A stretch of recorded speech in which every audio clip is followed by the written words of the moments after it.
Trading atau investasi itu susah, tapi bisa dibuat gampang dengan adanya trading system. Sistem trading adalah peraturan dan metode bagaimana teman-teman menganalisa suatu aset, bagaimana strategi belinya, risk managementnya bagaimana, strategi stop lossnya bagaimana, take profitnya bagaimana, dan peraturan lainnya. Trading system ini bisa disamakan dengan SOP atau Standard Operating Procedure dalam suatu bisnis. Dengan adanya SOP yang jelas, hal yang rumit seperti trading bisa dijadikan simple dengan mengikuti peraturan trading system kalian. Saya pribadi adalah trend following trader. Saya hanya beli atau jual aset mengikuti arah trend yang saat ini sedang terbentuk. Dan di dalam sistem trading saya sudah ada set of rules yang memberitahu saya apa ciri-ciri market yang sedang uptrend. Pastinya pertama harus membentuk higher high dan higher low, harus bergerak di atas moving average, dan overall arah harganya harus naik ke atas. Nah, itu adalah sistem untuk analisa. Bagaimana untuk sistem entry-nya? Saya pribadi suka entry di saat harga melakukan koreksi. Jadi di saat harga koreksi, disitulah saya akan entry, stop loss-nya di bawah swing low, dan saya akan ikutin trennya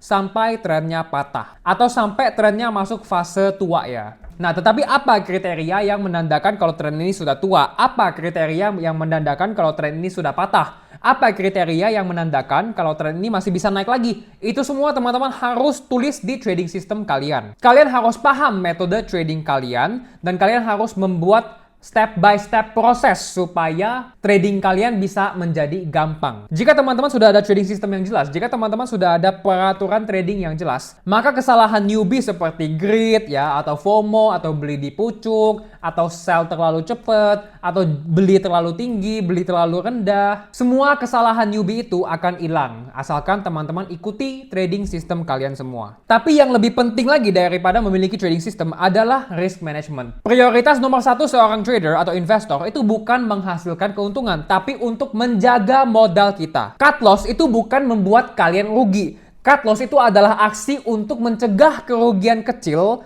menjadi kerugian yang semakin besar lagi. Itu adalah mindset yang kalian harus adopsi. Cut loss itu mencegah kerugian yang besar. Dan selama kita nggak rugi besar, selama kita masih punya modal untuk diputar lagi, untuk diinvestasikan lagi, atau untuk ditradingkan lagi, kita masih ada harapan untuk mengembalikan kerugiannya. Tapi jika kita sudah rugi besar duluan, jika kita sudah boncos duluan karena kita tidak cut loss, dan kita membiarkan loss kecil menjadi loss besar, maka kita sudah nggak ada harapan untuk mengembalikan kerugiannya. Jadi sebelum kalian masuk ke suatu posisi, teman-teman harus hitung resiko teman-teman di posisi ini berapa. Stop loss kalian di level berapa. Di saat kalian stop loss, kalian akan rugi berapa persen dari modal kalian? 5%, 10%, 20%? Only risk the amount of money you are willing to lose. Jika teman-teman siap dan nyaman hilang 5% modal kalian, maka resikokan 5% modal kalian. Dan teman-teman harus hitung masuk berapa supaya di saat stop loss kalian hanya hilang 5% modal kalian. Nah, itu kembali ke risk management dan juga money management. Di saat kalian sudah tahu, oh oke, kalau gua stop loss, gua cuma rugi segini,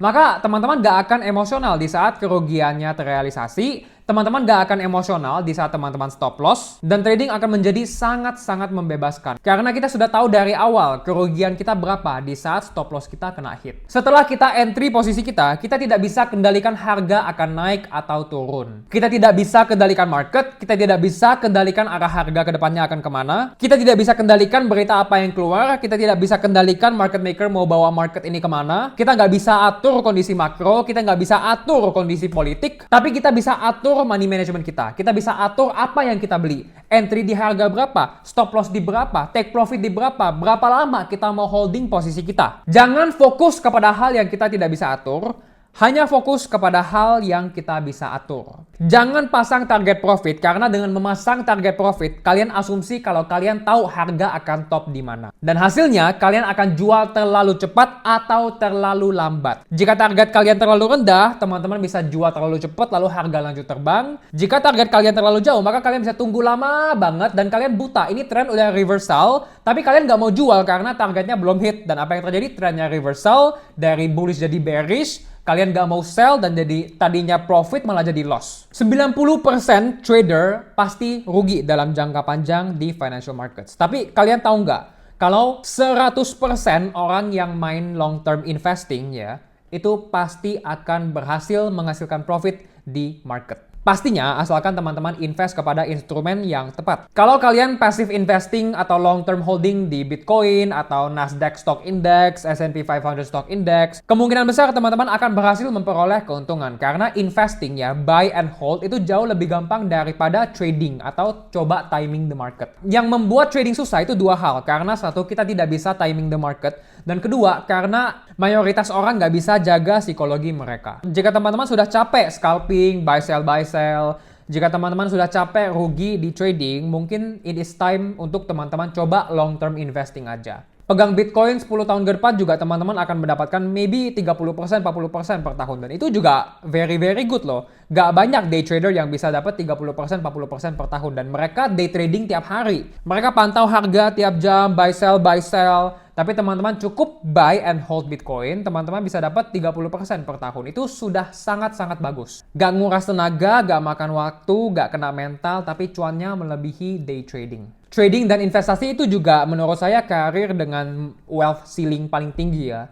Gak ada industri yang bisa menghasilkan kekayaan lebih tinggi daripada financial market. Selain itu, trading dan investasi juga bisa dilakukan di mana saja ya. Bisa dari rumah atau dari mungkin teman-teman lagi jalan-jalan bisa dari pantai.